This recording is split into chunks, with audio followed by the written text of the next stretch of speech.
March 12th. The City. After surviving the nightmarish backrooms cave system level, Diana and Bishop explore the liminal city, and while exploring, see two people fighting over a mango. As the situation calms down, the people look at them.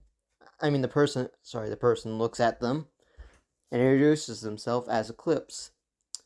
She then asks what their names are. Introducing themselves as Diana and Bishop, Eclipse asked, "Would you like me to show you the way to the camp?" Diana and Bishop look at each other and agree, so they head off to the camp with Eclipse. Along the way, seeing creatures and entities just walking the streets like pedestrians, which left Bishop and Diana very confused to what they are witnessing. Bishop asked Eclipse, "What about the entities? The ones without the faces? Never seen them before." Eclipse turns to Bishop and says, "Those are facelings. They won't harm you unless provoked. They're actually quite friendly." And also mentions, "This place has a strange effect on the creatures here that reside." She also mentions that this place has a hostile group of survivors and warns them to not approach them. Eventually, they reach the camp. They talk to the people that are in the camp, tell them about what they've encountered and stuff like that. And while there, tell Diana and Bishop that they're going to need supplies for the journey ahead. After getting the supplies from the camp, they walk out of the gate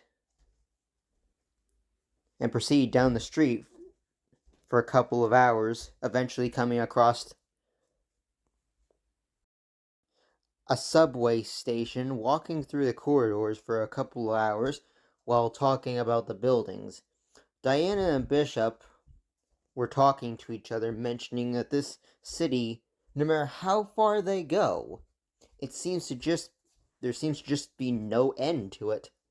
Mentioning that it structurally makes no sense. Buildings sticking out of other buildings, some floating in the air. While walking, Bishop went silent for a couple of minutes, thinking to himself, is he even still alive? Thinking back to when he encountered that creature with the paper bag on its head, and remembering when it picked him up by the throat and threw him down the hallway into the exit door.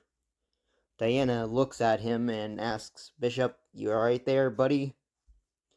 He comes back to his senses and says, "Yes, I'm alright," eventually noticing a light coming from a closed door. Upon Bishop approaching it, he then falls through the floor. In a panic, Diana jumps in